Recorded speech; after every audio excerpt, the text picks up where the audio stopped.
Hello everyone, welcome to my YouTube channel Shiksha Diksha. तो चलिए शुरू करते हैं अपनी आज की वीडियो। आज की जो हमारी वीडियो है मोस्ट इंपॉर्टेंट टॉपिक आप उसमें देखने वाले हैं, लेकिन अभी उससे पहले एक बहुत ही इंपॉर्टेंट न्यूज़ अनअकैडमी के बारे में कि अनअकैडमी की तरफ से भी प्री रिवीजन क्लासेस स्टार्ट हुई हैं गेट के लिए। तो जो लोग भी गेट का रिवीजन करना चाहते हैं, गेट की तैयारी कर रहे हैं, उनके लिए बता दिया जाए कि आप लोगों के लिए प्री क्लासेस स्टार्ट हुई हैं 18 जनवरी से लेकर के 31 जनवरी तक। ये जो आपका बैच है ये चलेगा। टॉप मोस्ट टैलेंटेड एजुकेटर्स जो हैं उसमें ये सारे एजुकेटर्स पढ़ाएंगे, और ये जितने भी एजुकेटर्स हैं सारे के सारे मोस्ट टैलेंटेड एजुकेटर्स होंगे, और इसमें पूरा रिवीजन जो है वो कराने की कोशिश की जाएगी और बिल्कुल फ्री ऑफ कॉस्ट है। तो फिजिकल साइंस, लाइफ साइंस सबके बैच आपको मिलेंगे। मैथमेटिकल साइंसेस के, केमिकल साइंसेस के लिंक आपको डिस्क्रिप्शन में अवेलेबल है, वहाँ से जाके आप इनरोल कर सकते हो। बिल्कुल फ्री ऑफ कॉस्ट है, 1 भी रुपये इसमें आपका नहीं लगना है। और जो लोग भी सब्सक्रिप्शन लेना चाहते हैं उनके लिए बता दिया जाए कि अनअकैडमी का आइकॉनिक प्लान आया है, अभी लॉन्च हुआ है। इसमें आपका अर्ली बर्ड ऑफर चल रहा है। अगर आप अभी मेरा रेफरल कोड यूज़ करते हो जो कि है शिक्षा 10, तो आपको एडिशनल 25% का लॉन्चिंग डिस्काउंट मिल जाएगा, ठीक है। और इसके साथ एक्स्ट्रा डिस्काउंट भी मिलेगा, लॉन्चिंग डिस्काउंट और एक्स्ट्रा डिस्काउंट, तो आपको बहुत सारा डिस्काउंट इसमें मिलने वाला है। जल्दी से इनरोल कीजिए और सब्सक्रिप्शन ले लीजिए। सब्सक्रिप्शन के लिए सारी लिंक आपको अवेलेबल है। जो इनरोल करने के लिए जितने भी बैचेस हैं उनकी लिंक भी अवेलेबल है, और सब्सक्रिप्शन लेने के लिए आपको सिर्फ मेरा ये रेफरल कोड यूज़ करना है। तो चलिए शुरू करते हैं अपनी आज की क्लास।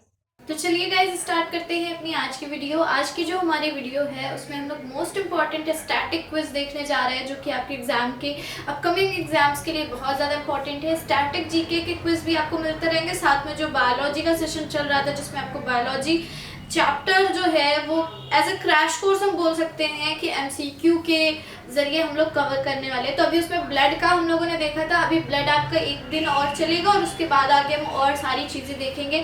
सो आज का जो सेशन है वो स्टैटिक जीके का है, ये भी आपका लगातार चलता रहेगा, ठीक है। और करंट अफेयर्स तो आपको बीच बीच में मिलते ही रहते हैं। चलिए शुरू करते हैं अपने पहले क्वेश्चन से। पहला क्वेश्चन हमारा क्या कह रहा है, देखिए पूछ रहे हैं डॉक्टर जेम्स नेस्मिथ जो है वो कौन थे, ठीक है। जेम्स नेस्मिथ कौन थे?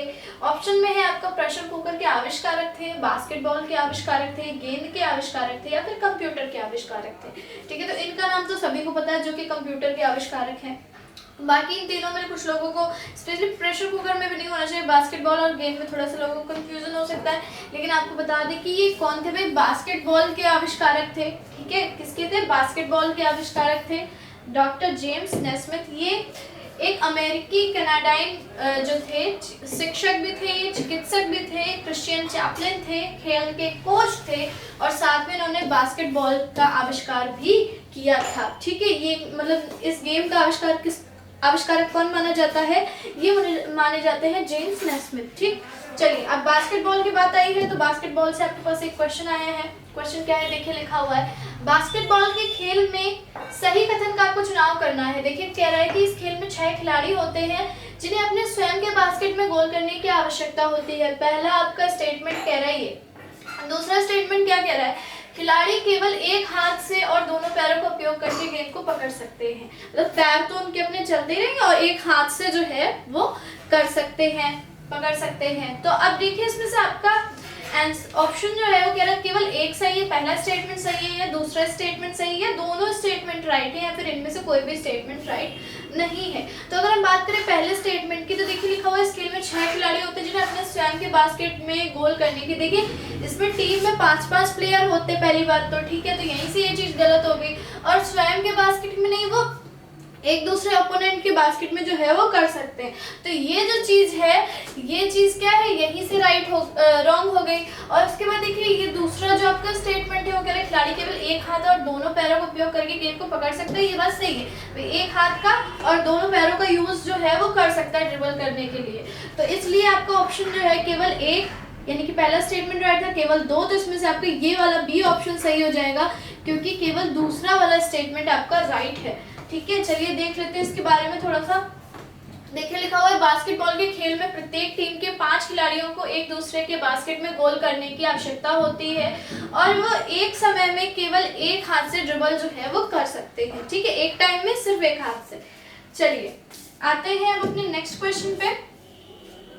नेक्स्ट क्वेश्चन देखिए आपका एक फेस्टिवल से रिलेटेड है, ठीक है। फेस्टिवल से रिलेटेड है। अब देखिए क्या फेस्टिवल है, पोंगल के बारे में सही कथन चुने। पोंगल जो है उसके बारे में कह रहे हैं सही कदम चुने। ऑप्शन है आपका ये तमिलनाडु में थाई महीने में मनाया जाता है, ये दक्षिण भारत में फसल के मौसम को दर्शाता है और मकर संक्रांति से मेल खाता है।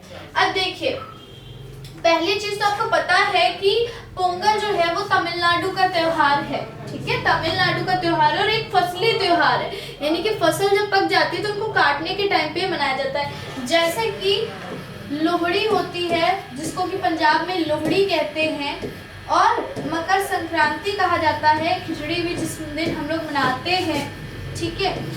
वैसे ही तमिलनाडु में जो है पोंगल त्योहार मनाया जाता है। इसमें क्या होता है कि पोंगल त्योहार जो होता है इसमें चावल और गुड़ का कुछ पकवान जो है मीठा बनाया जाता है, वो भी इसी तरीके का होता है, इसी खुशी में मनाया जाता है। खीर टाइप की होती है, खीर नहीं उसको पायसम बोलते हैं लोग, ठीक है। और तो ये हो गया। अब जैसे असम में जैसे बिहू, रोंगाली बिहू जिसको बोलते हैं, ये सब भी फसली त्योहार है, फसल के कटने पे मनाए जाने वाले, ठीक है। तो ये सब जो त्योहार हैं ये क्या है, फसल के कटने पे मनाए जाते हैं और ये एक ही तरीके के त्योहार हैं। जैसे तो ये बात बिल्कुल सही है कि तमिलनाडु में, और थाई महीना कौन सा बोला जाता है, आपका जनवरी फरवरी का जो महीना रहता है उसको थाई महीना बोलते हैं, ठीक है।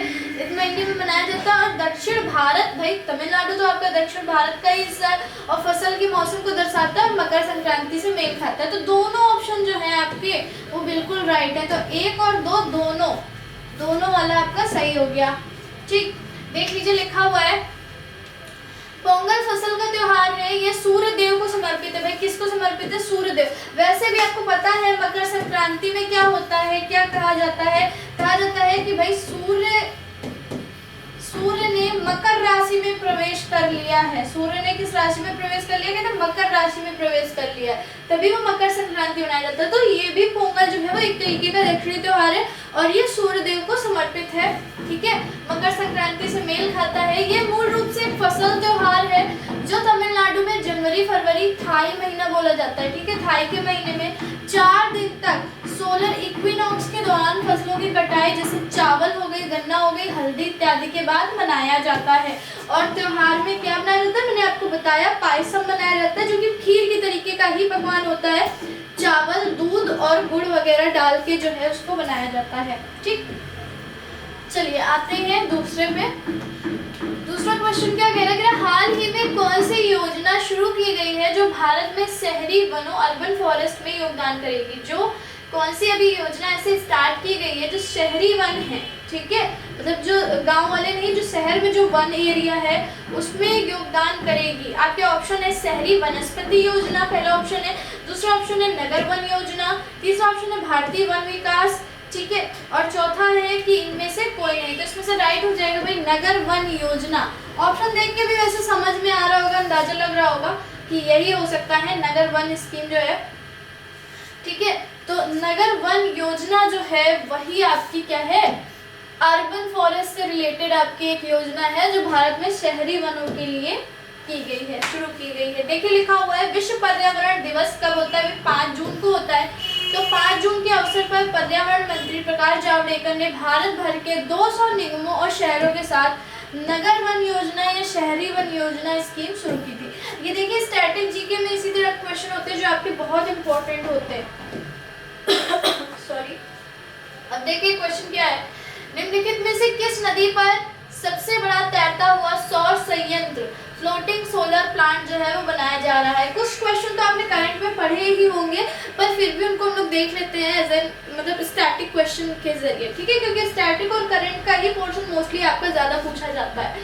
तो देखिए क्वेश्चन क्या कह रहा है कि निम्नलिखित में से कौन सी नदी है जिसमें सबसे बड़ा तैरता हुआ सौर संयंत्र बन रहा है, ठीक है, फ्लोटिंग सोलर प्लांट बन रहा है। आपके ऑप्शन में है गंगा, नर्मदा, गोदावरी या फिर तुंगभद्रा। तो राइट क्या हो जाएगा भाई, नर्मदा। नर्मदा नदी पर तैरता हुआ सौर संयंत्र जो है वो बनाया जा रहा है। देखिए लिखा हुआ है मध्य प्रदेश में नर्मदा नदी पर ओंकारेश्वर बांध पर, ठीक है, ओंकारेश्वर बांध पर सबसे बड़ा तैरता हुआ सौर ऊर्जा संयंत्र बनाया जा रहा है। कहाँ पे भाई, एमपी में बनाया जा रहा है। अगर स्टेट आपसे पूछेगा तो एमपी, नर्मदा से कंफ्यूज नहीं होना। नर्मदा तो आपकी गुजरात में भी फ्लो होती है, ठीक है, लेकिन स्टेट भी आपको याद रखनी है। चलिए निम्नलिखित में से किस देश का पासपोर्ट दुनिया का सबसे शक्तिशाली पासपोर्ट? देखिए हेनले पासपोर्ट रैंक भी बहुत ज्यादा पूछी जाती है और यहाँ पूछा गया है कि भाई कौन सा पासपोर्ट दुनिया का सब, तो देखिए ये हेनले पासपोर्ट वगैरह जिनको भी रैंकिंग नंबर 1 पे रखते हैं, मतलब टॉप की रैंकिंग देते हैं, वो देश का पासपोर्ट सबसे शक्तिशाली, सबसे पावरफुल पासपोर्ट जो है माना जाता है। ठीक है, तो इस बार की जो हेनले रैंकिंग निकली थी उसके अकॉर्डिंग पूछ रहा है कि कौन सा देश का पासपोर्ट सबसे शक्तिशाली पासपोर्ट है। तो ऑप्शन में है आपके जापान, दूसरा ऑप्शन है सिंगापुर, तीसरा है यूके और चौथा है यूएसए। ठीक है, यानी कि यूनाइटेड किंगडम और यूनाइटेड स्टेट्स ऑफ अमेरिका। तो इसमें से भाई राइट क्या हो जाएगा आपका? जापान राइट हो जाएगा। ठीक है, जापान का जो पासपोर्ट है वो सबसे शक्तिशाली पासपोर्ट की रैंकिंग में टॉप पे है।